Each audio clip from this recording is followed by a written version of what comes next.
Francis. Francis. It's me. It's me. Look at me. It's me. Look at me. It's muddy, but is it Gabrielle, and why the fuck should you care? Oh. Give me a composure and wits. No successes. Yeah, you don't care. It's nothing to you. Oh, look, it's Ellis. She's probably not here at all. You can say whatever the fuck you can say, her innermost truth, and she'll never know because she's not here even. Well, of course not. No, Ellis. Oh, it's Ellis. Ellis walking in with the prison guard. Yeah. Maybe they're all blank bodies now. Is that right, Ellis? Did you make them all blank bodies? That's a good idea. I approve of that. That's a good one. That's a good one. Yes. Good For work. fuck's sake. I glance back to see if there is like someone watching. Yeah, Hannah is standing in the middle of the corridor looking confused with two little paper cups in her hand. Huh? Hello? Oh, God damn it. Then she goes and looks at the door and starts banging on the window. I go and open. I cannot. Oh, fuck. You get a pile of pills. Yeah, there's 5 of them. This guy is nuts, I whisper. He thinks I am someone named something. I don't know. But he seems calm. So if you want to kind of go and talk some more with that doctor, I got this. Yeah. She just hands you the pills and fucks off to the handsome doctor. Yes. With the taped glasses. Then I shut the door again. And then I go to Francis and I sit down on the bed next to him and I fucking give him a slap. It feels dull, and mostly the perspective change is a bit nauseating, but you don't feel much pain really. Francis? Yes. Francis, listen Yes. to me. I don't have Yes. much time. No, You need... why not? You might be immortal, you know. Francis! Apparently, according to the... Francis, listen to me! I always had one... God damn it! Okay, calm down, Ellis, calm You down. need So to stop aggravated, yes. to take Yes. the medication. You need... Oh, really? Yes. Oh, really, Ellis? I need to stop taking the medication they make me take. Oh, yes, of course. I'll just... Excuse me! I'll stop taking the medication. Oh, Ellis, you silly sausage. Ellis, I've always wondered something. Why is it that you can still walk in the daylight? What is that about? Because the allergic reaction the others have, you do not have it. But you're not a stage 1 anymore. Francis. You clearly have transitioned to stage 2, and yet, at the same time, I've been thinking the whole transition to stage thing is wrong. I've been thinking I've got it mistakes. Francis. Maybe you're... Francis. Yes. Do you really want to know?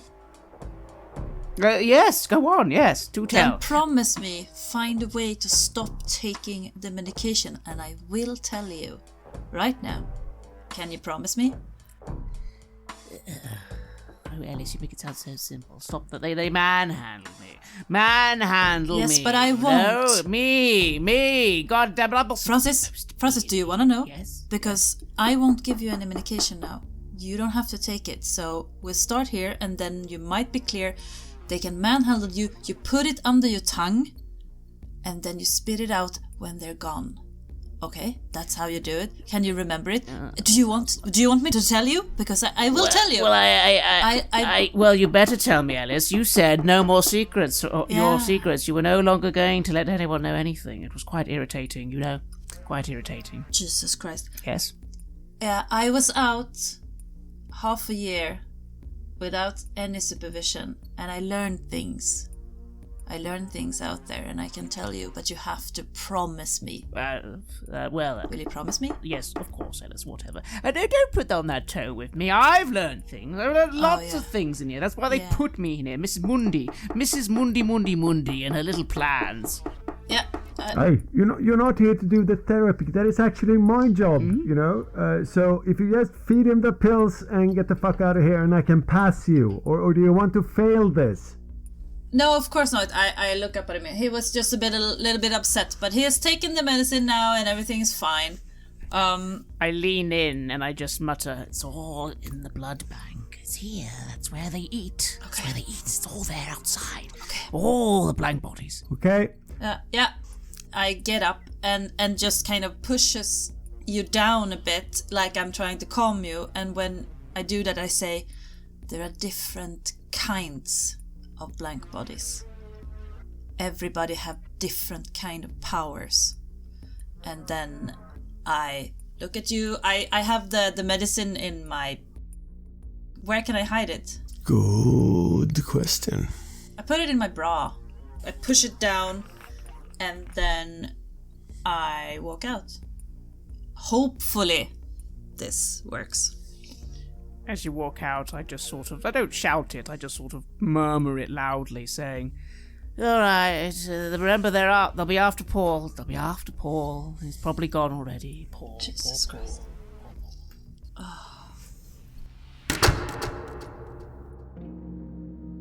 You're outside in the hallway again.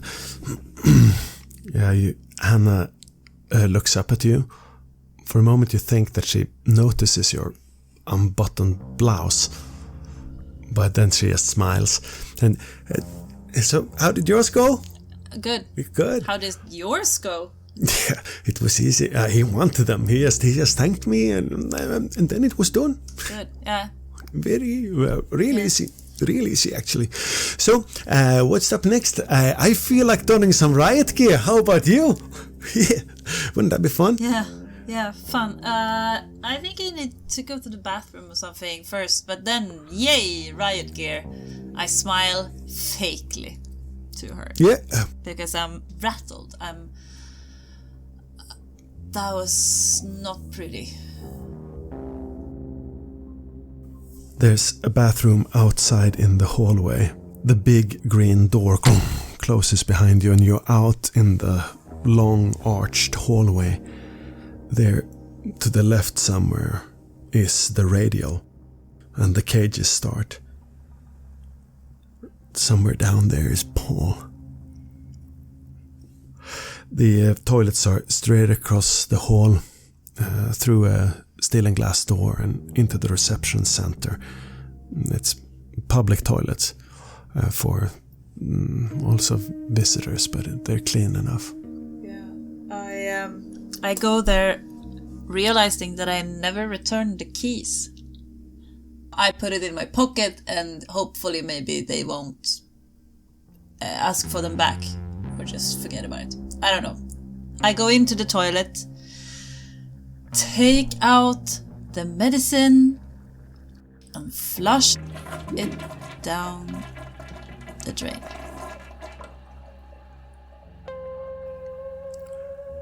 There you go. For at least one night and day, Francis will have a chance to recover his wits again. Maybe, just maybe, collect himself in order to do anything useful. Yeah, I tried to think, these benzos, they are kind of addictive, right? So They are. Yeah. Fuck. But on the other hand, yeah, Francis surprised you before. Yes. Definitely a good call.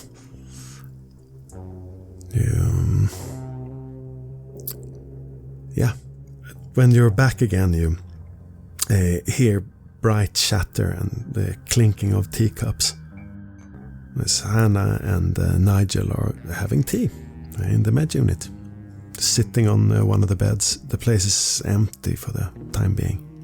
Hello? Hello. I saw Neela outside. She looked like she was a bit in a hurry. So maybe we get going, yeah? Yeah, sure. I can do... Is there... I can take a cup and... No. It doesn't matter. Let's do it.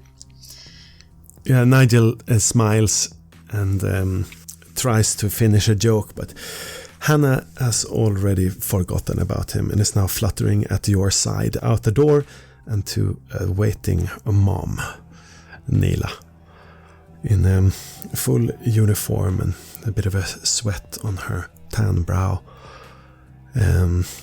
She is fixing her lipstick with a little mirror. So I hear that went kind of okay. I talked briefly to Nigel when I was in, and I heard that both of your patients took your medication and there was no trouble, and that is good. Did you use authority and firmness like they told you in the class? Yes. Very good. Very firm. Now this way. Now we come to enter the prison proper. Yes. Here forward is the ward. She starts showing you around the wing. You have been here before, but in daylight it sort of looks a bit different. And not sneaking around helps a lot with getting a better general overview. So you're down on the ground level. Realize there's a double cage door that leads out to wing B. So there are actually 4 other cage doors here in the radial, or the star as she calls it.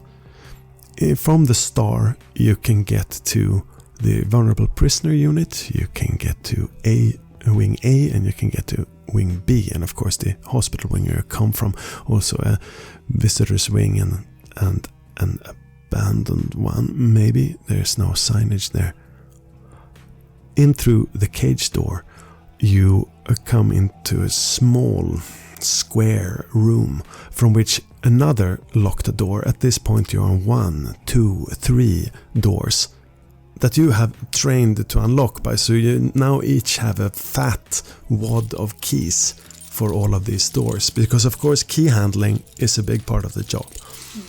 Making sure you control them, but you have them on your body, how quickly you can operate the different doors, and whether you actually manage to get them fully locked when you press them in. Some of them are heavy, not in perfect fits, and mom shows you how to put the shoulder in the right way for the second door into wing B.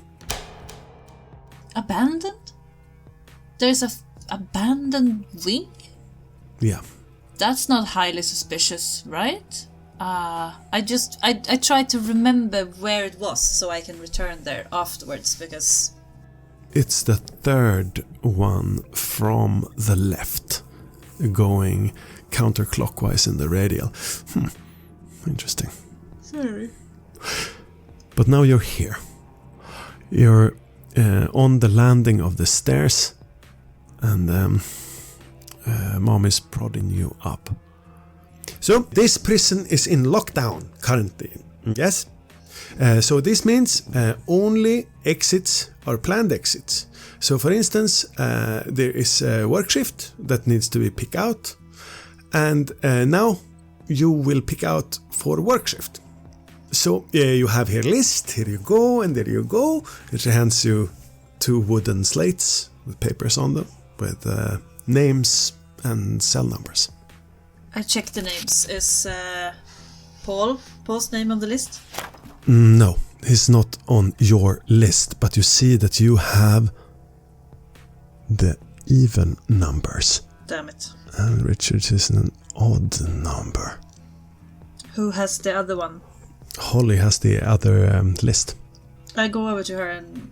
So you have the uneven and I have the even? I have instructions. Oh. I have instructions. Listen. So now you take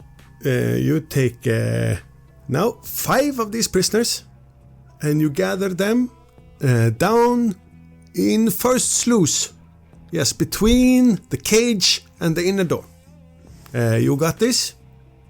Yeah. And you can do this. You can do this to people if they cooperate. If they no cooperate, you press alarm, because then group 2, she points down, and you see the rest of the class with handlebars, who is down at the radial waving up and readying. Yes, Group B is ready down here. They have the riot gear also. So if you encounter problem, you instantly radio and they will come. But normally, you do this 5 times every day. You don't want, you should be able to do this just fine. But in case, good training, there's always standby. But usually they're drinking coffee and such. You got it? Yeah. Good. Go. You are on time. Click, click. She starts a time watch and starts going down the stairs to the other group. Then I will do that as the good worker bee I am, looking after Paul, see if he's coming. Because I don't want to be surprised by him showing up, because maybe he's... You were looking at Holly's list before, and you see, yeah, Holly has got 3, 6, 9. But I can't come up with any reason to why she would switch with me. That's just... no, I will stick with mine and just keep a lookout for Paul. Yeah, she starts going down and goes up to one of the cells and knocks.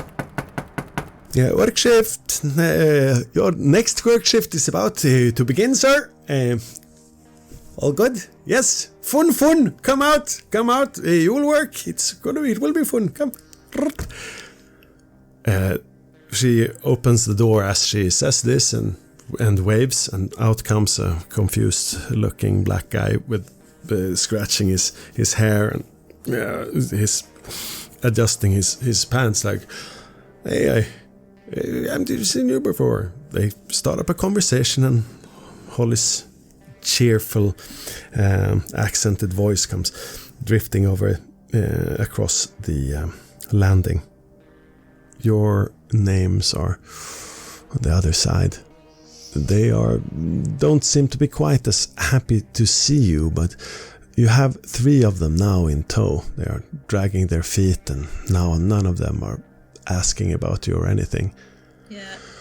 The 4th guy is in a cell that is next to Ward's old cell, you think. That's the next one on your list. Work shift. A small, slightly rat-faced looking guy with black hair and maybe Eastern European or something comes to the door. Okay, just give me 2 minutes. I'm almost ready. Work shift. No, I don't care. I'm naked. I'm naked. Yeah, I need 2 minutes. I'm naked. Yeah, I've tried to open the door. This is bullshit. Of course it's not naked.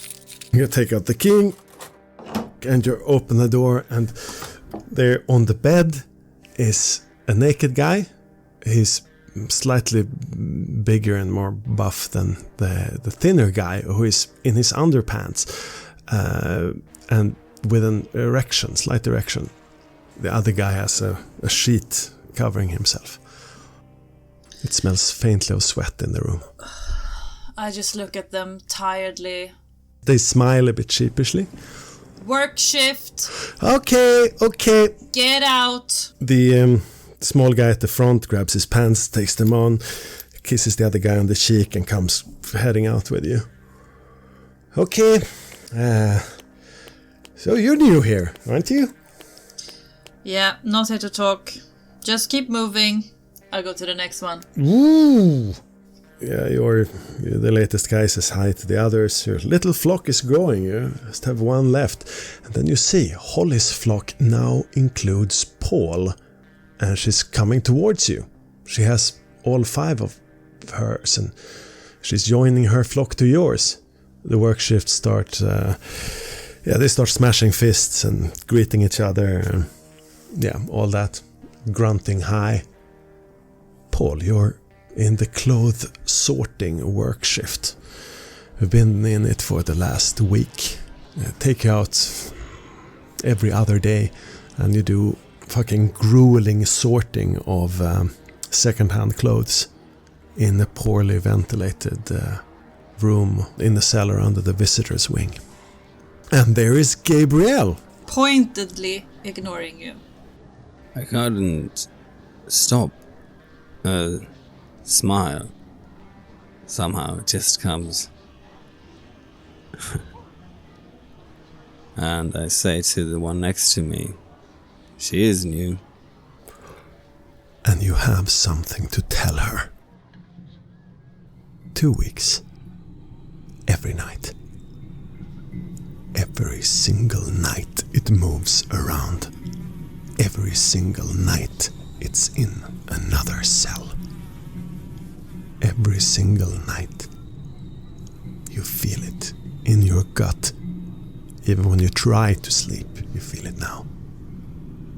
It's grown fainter over the last couple of days. You fear you're losing it because it's become as familiar as anything.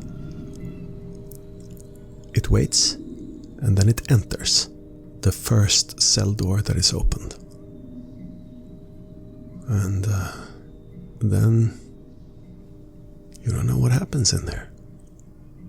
What little benzos I've been managing to trade through small favors. I stopped taking. I've been trying to change my daily rhythm. Been trying to get naps. I try to sleep when I'm in the cell. Try to stop talking to Mosley for a lot of the time, just to sleep during the day, so I can be awake during the night. Not involuntary now. It's turning into a tracking for me. I'm tired. As I do this, as I do, I smile as I make my offhand comment to my colleague. But my gut is clenching and I'm looking at her. And you are tired, staying awake every night, and now it's day and you need to work a full day. You're tired, but you got this in your head. A list of numbers. All the cells it's visited. Everyone. I'm trying to catch his gaze, letting it slide over you as I'm indifferent, and then when I see you meeting it, I give you a slight nod, because I want you to understand that you should do something so I can fucking beat you down and maybe I can slip you some information. But I can't tell you that, so the only thing I do is graze my gaze over you, Paul, and we have been working together for so fucking long, so understand this now. When I give you the nod, you do something so I can beat you down. I see you do this, and I comment again to the guy next to me, say, I think she likes me. A insight plus intelligence. To see what you get from her, from that look. Okay. 3 dice, 3 successes. That's the old code for run your grift. Do the thing. Yeah, create a distraction. Okay, she needs to talk. I give out a low whistle as if I'm a cat calling her. Yeah, one of the other prisoners like, yeah, no, she's not bad. I'd tap that. I look at Paul. What did you say? Do you have something to say, inmate? You're new, aren't you? You wanna get familiar with someone who knows his way around? Yeah. I take a threatening step towards him, looks him up and down, and I say, do you wanna get beaten down, inmate? Ooh, you're a real professional, aren't you? And then I go for an attack towards you. I'm gonna punch him in the stomach to take him down. Not the hardest, but enough to make it look real. Whoopa. That's Strength plus subterfuge. Yeah. 2. 2, yeah. Looking good. She takes your breath away. And then I take my hand around his neck and kind of follows him down while I'm talking threateningly in his ear. Yes. The other people are cheering and jeering around you, so nobody hears what is said here. There is an abandoned ward. Look it up. A shadow is patrolling every night, cell's number, and then I start pouring out a list of the numbers that I can get out in the short 321, instance that we have. 323, 325, 328. The list goes on, and it's a list of 14 cells. I don't think I have the time to listen to all 14, but I give him another punch, so he kind of slumps down, and then I stands up and look down at me and say, I might be new, but you don't fuck with me, inmate. And then I just turn my back on him and walk away. Work shift! You know the drill. They follow, shuffling after you, down into the sluice where Mom waits and Handlebars is standing. Your teacher is standing in a separate group with a notebook, and Handlebars goes like, yeah, good, great, that's you, work shift, over here with me. Yeah, rest of you, yeah, Neela, why don't you show them the VPU? Yeah. It's just before lunch as you enter the vulnerable prisoners unit.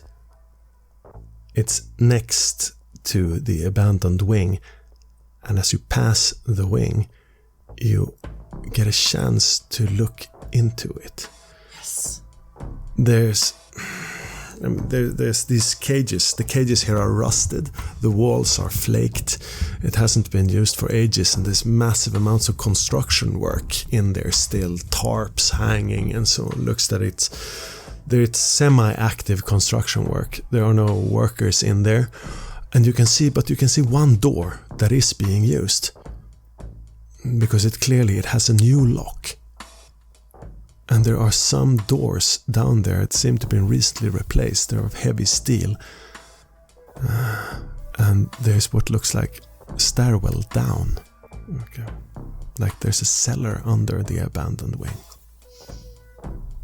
Maybe an isolation unit or something like that. But now you are drawn to the VPU. Your teacher takes over, and Neela joins you behind you. So this is the vulnerable prisoner unit. Here we put anyone who is at risk of special persecution within the prison system. Since we have this new guidelines of modes of sensitive address, I want you to remember to use correct and honest language with these people. There's no need to go to slurs and so on, but you can easily understand the kind of people who would be in this place. We are talking, of course, sexual offenders, because they are at risk in the general prison system, as you are well aware. We are also talking about people who get especially unpopular down on the ward. Meaning, these are assholes of the highest magnitude. They are despised by the other prisoners, but to us, it is our duty to treat them fairly and correctly, and try to withhold any personal judgments we may have, and always address them politely. This might be harder than you think sometimes. Today we will not do any interaction in this unit. There's no planned interaction. We will just go around for a visit to see the facilities here. As you can see, the sluice doors here are not transparent, and there is no way to view into the wing.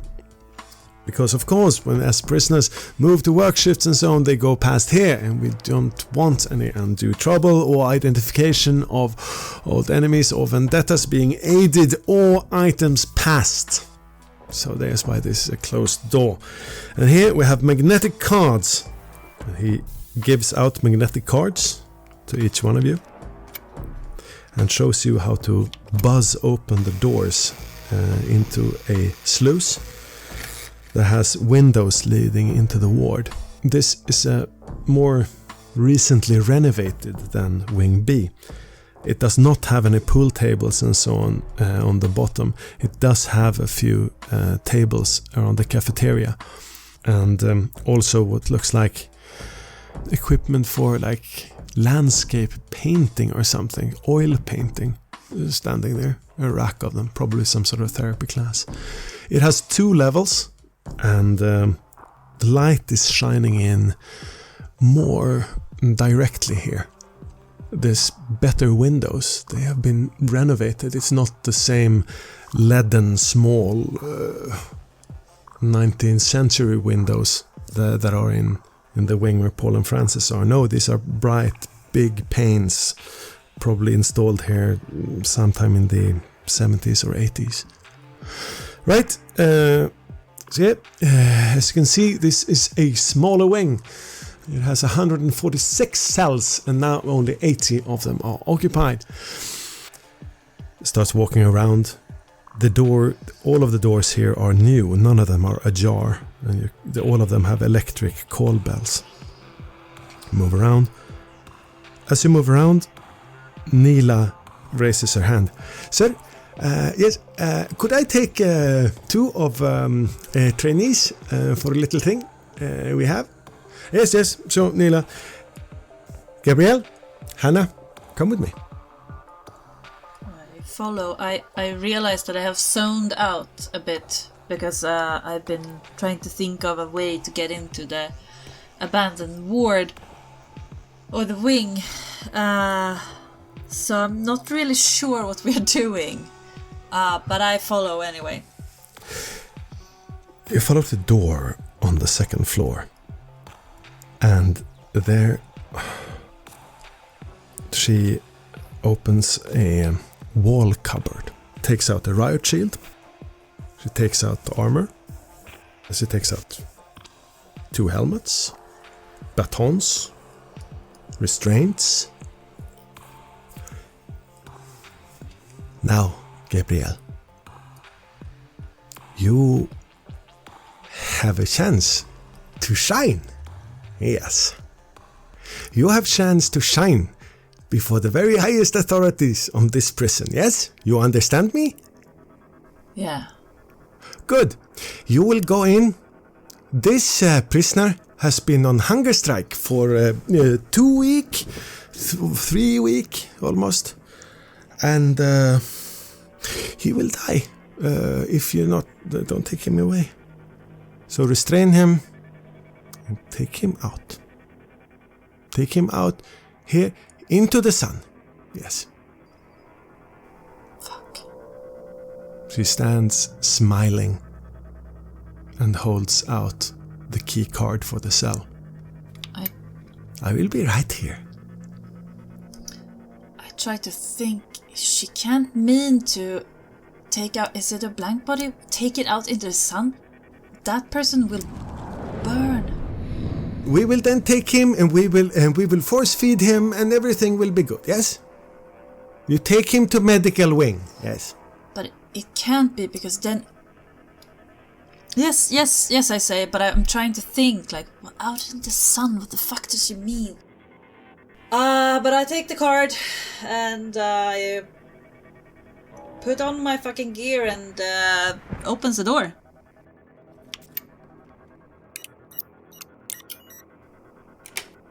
Push the door open. The cell is dark. There is no windows. He's on his knees, holding himself. His physique is no less impressive than that time in the pub. But he's worn, somehow pale. There are burns on his body, and his eyes are black as he turns around.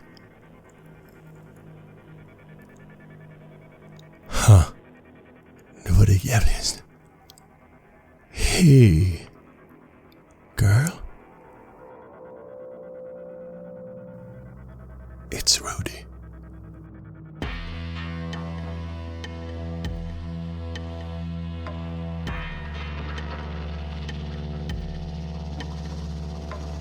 You have listened to an episode of Red Moon Roleplaying, where we played the third season of the chronicle No Man is an Island for Vampire the Masquerade 5th edition.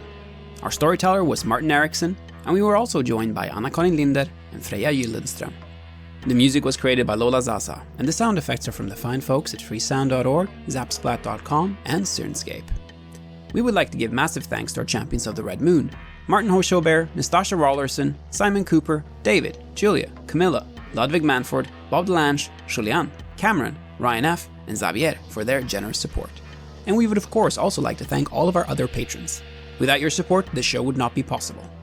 If you want to support our work, please check us out on Patreon. You can get access to bonus campaigns for Cult of Divinity Lost and Coriolis there, as well as get early and raw access to all of our recordings. You can also hear your name read on the show as a champion of the Red Moon, as well as play Cult with us. Most importantly, that support is what keeps the show going, so do check us out there. And remember, death is not the end.